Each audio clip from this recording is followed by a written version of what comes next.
Hey everybody, welcome back to EventSpeak with me, Big John, CEO of Beyond Experiential.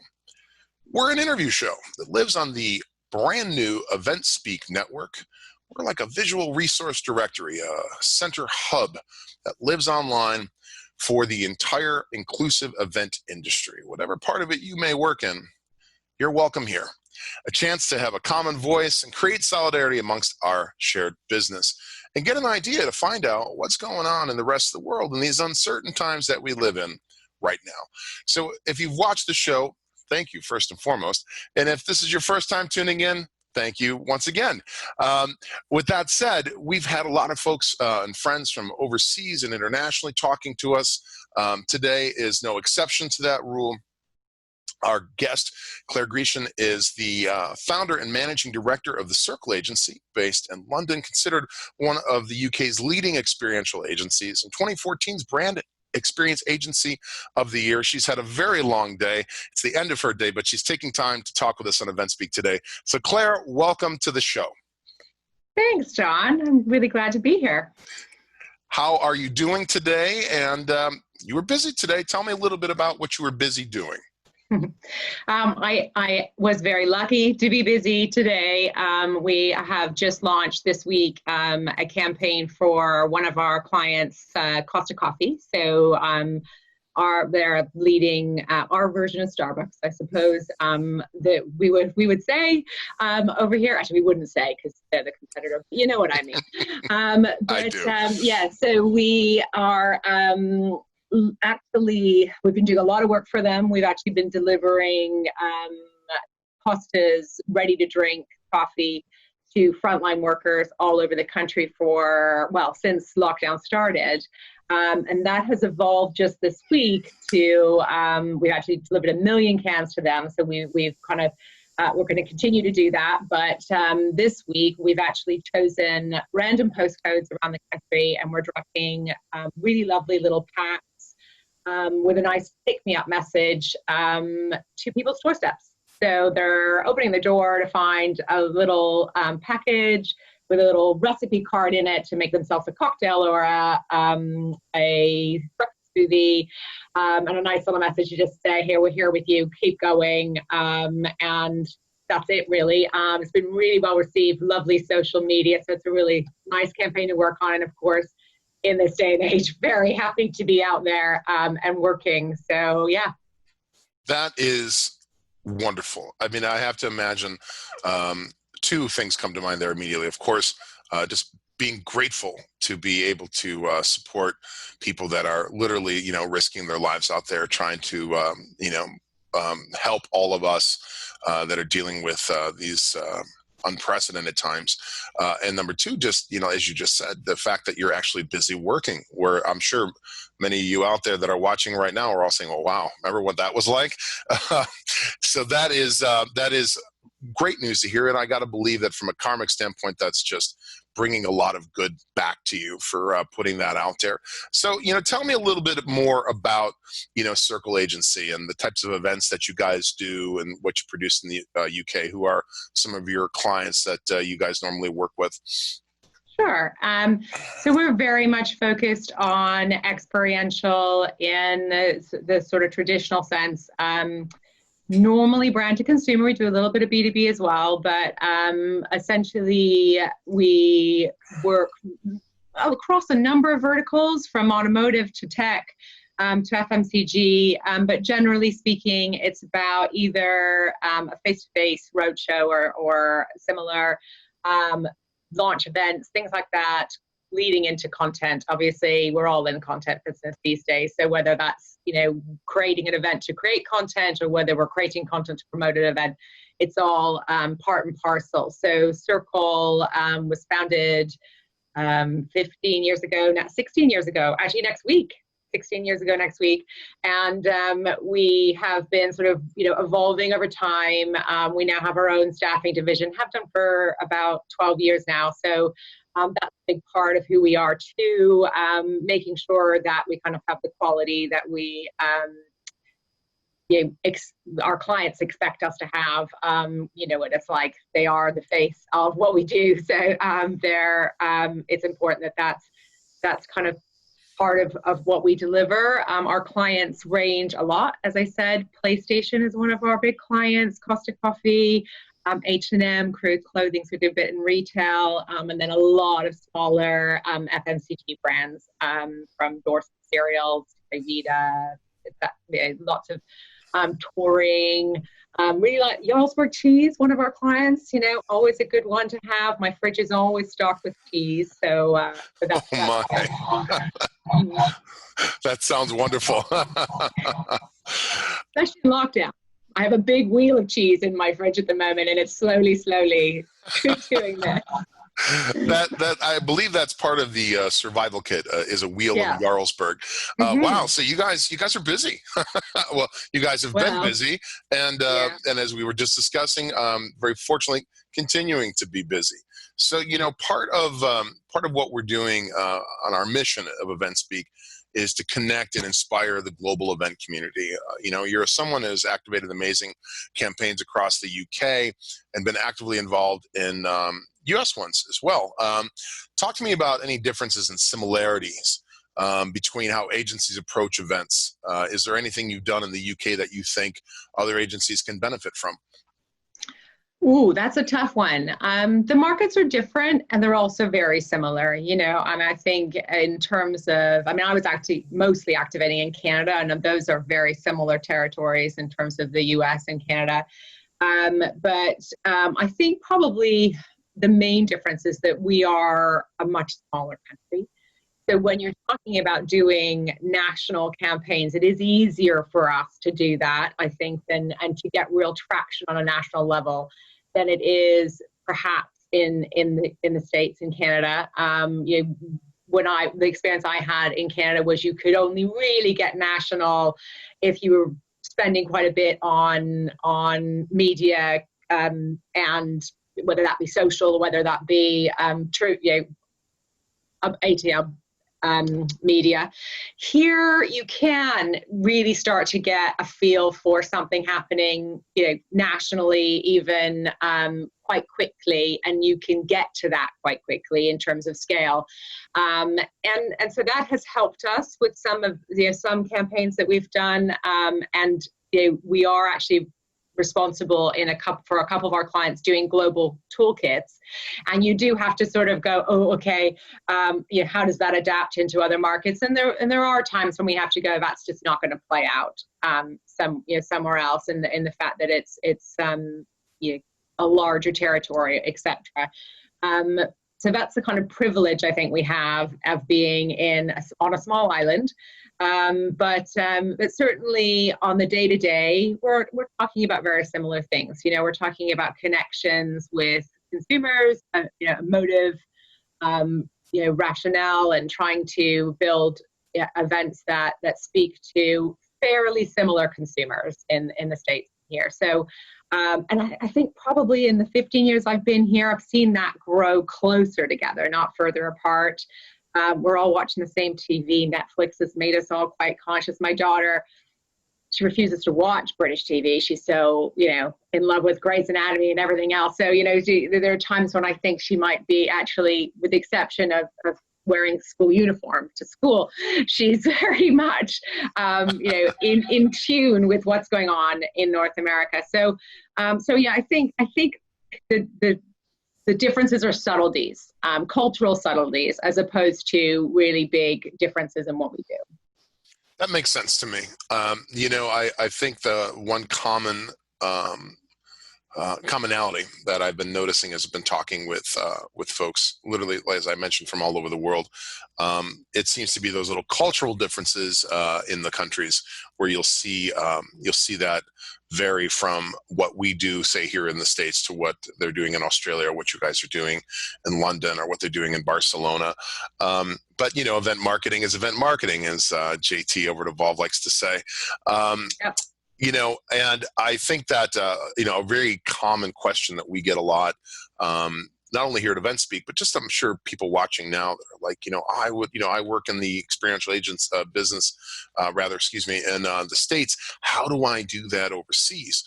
Do you see a big need for for folks that come from, the United States that are maybe now relocated to London, with their knowledge of, our consumer base here and brand marketing here?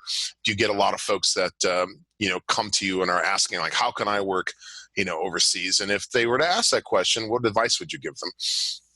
Absolutely. And because I, obviously grew up the early stage of my career in Canada, I actually have had quite a lot of my previous agencies, recruits directed my way if wanted to travel.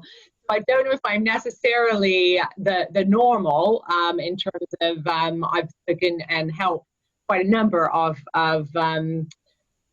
all ages come and relocate to London, even on a temporary or permanent basis. So so I can absolutely speak to that.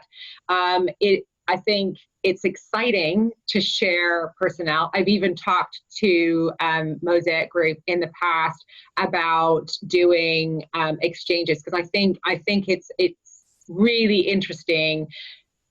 Both, obviously we're a small community. Whether you're here or over in the States, that's exactly what you're trying to do right now, is bring us all together. And I think if we're really honest as agency leads, sharing, people between agencies really helps us. It brings new ideas. It brings and shapes our cultures and what we're able to do much more quickly than if you are sort of an isolated engine, as it were. So, my experience of bringing people over from North America, mainly they were Canadian, I have to say. But again, that whole sort of North American input, some of it was just eye-opening, even if it is just to say, oh, we did this with, or I saw this happening, because let's not forget that, it might not have been their campaign, but they have, experience of, have seen campaigns happening over in North America that just may put a perspective or a spin on something we're doing over here, and vice versa. So whereas if I took someone from one of my competitor agencies over here, and they tell me about their campaign, I probably already know about it.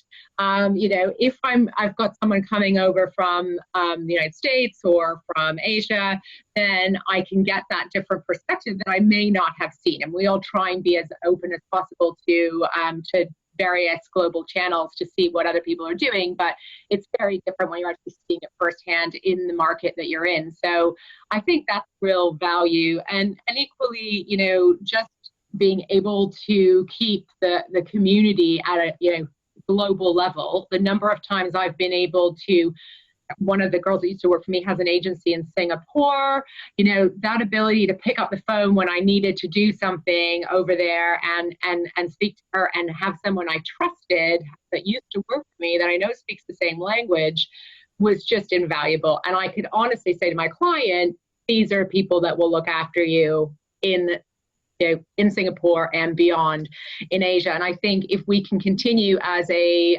business to do that, and as a group, as a industry to do that, I think it would only benefit us long term. I absolutely can see where that would be very beneficial for you guys.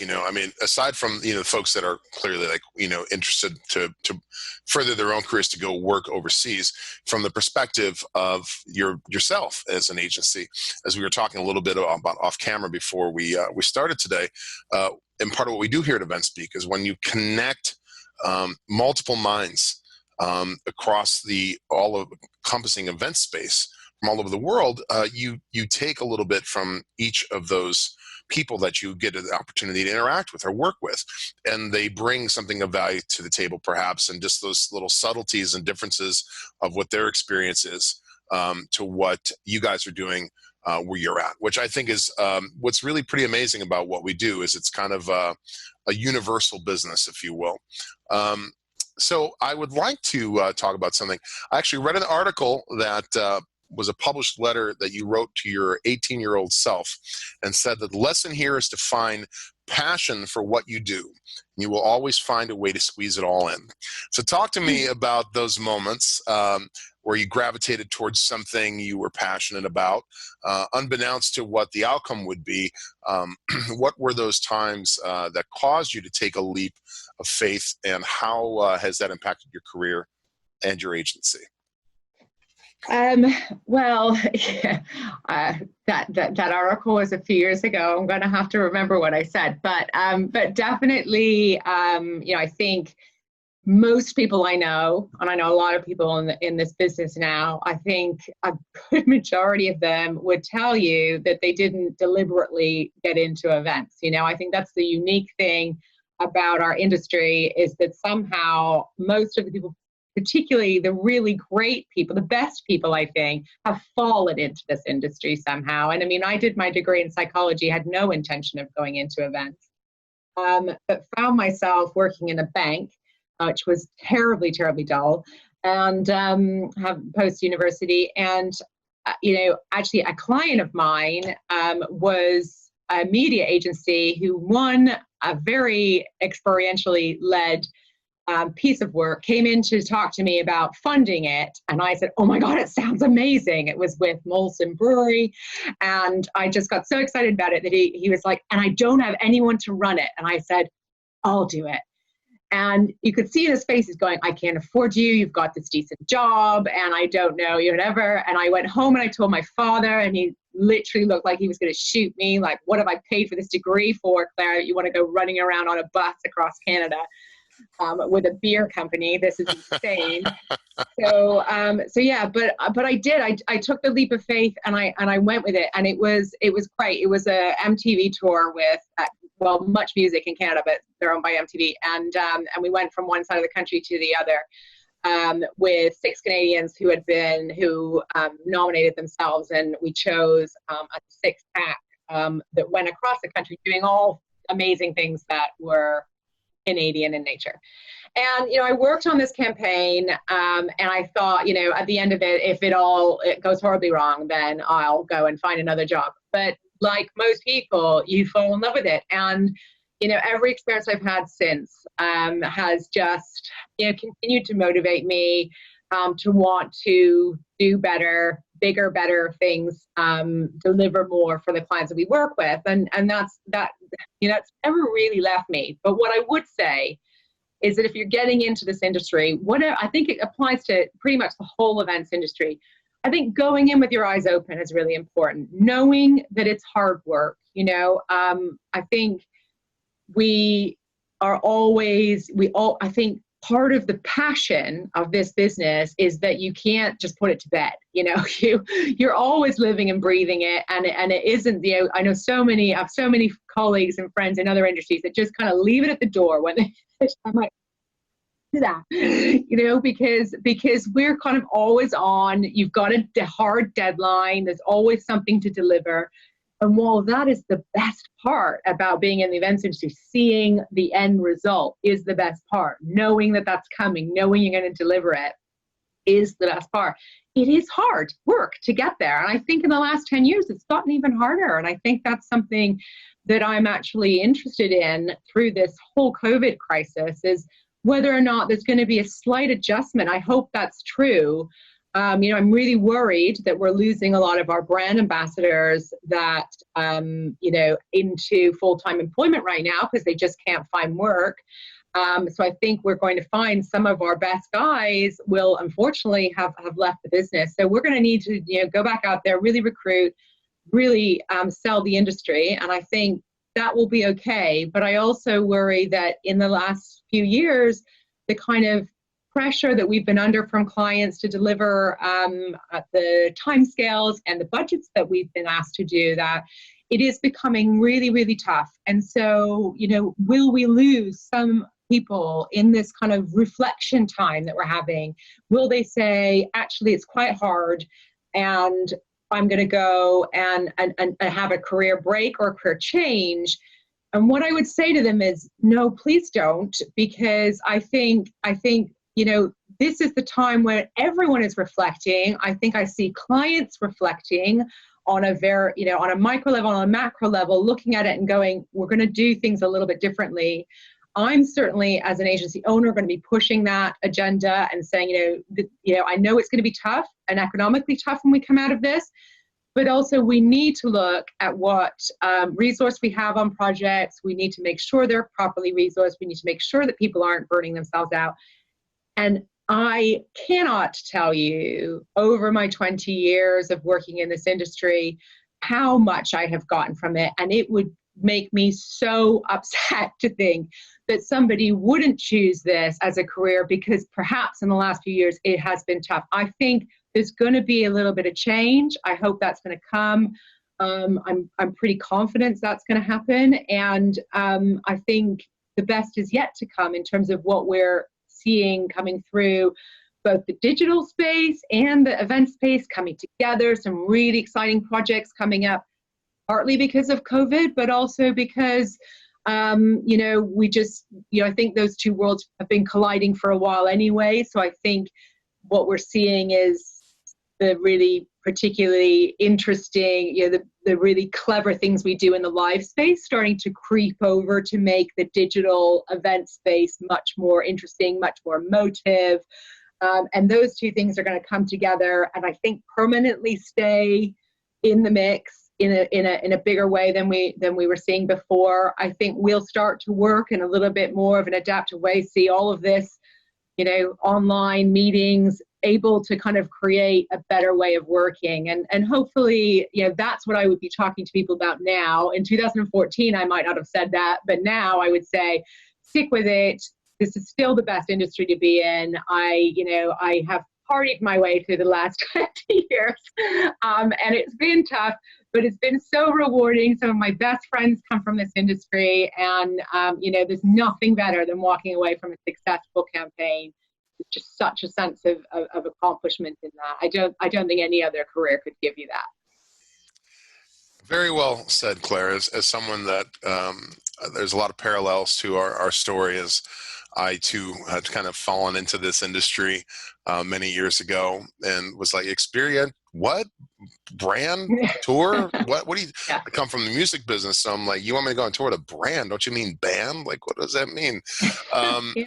But, it's something that you said that I think resonates with a lot of us that are not only in this for the long haul, but even for the next class coming in and for people watching out there. And hopefully the folks that are coming through EventSpeak, is we really want to help foster the next class, really to let them know that this is something that, when you're passionate about it, I feel like that shows through in your work. And it's also something that will help take this industry into the next generation.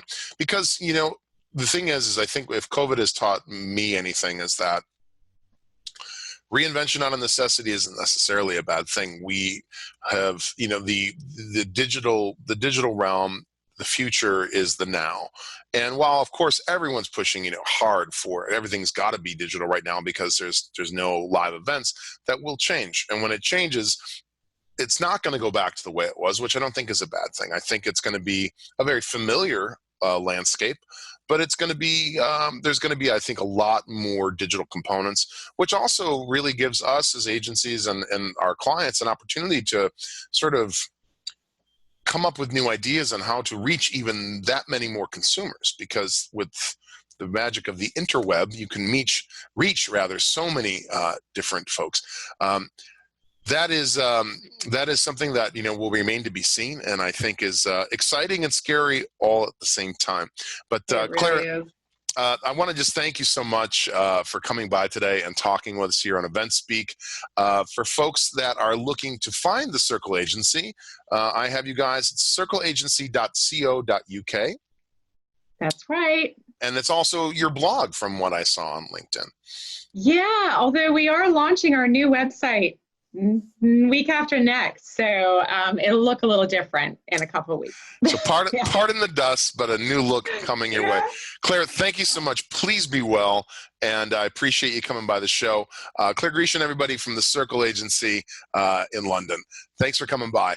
I am Big John. That wraps up this episode of EventSpeak.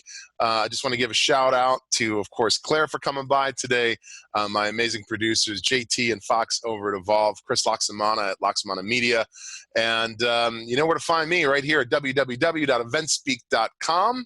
Until next time, please be sure to take care of yourselves and each other.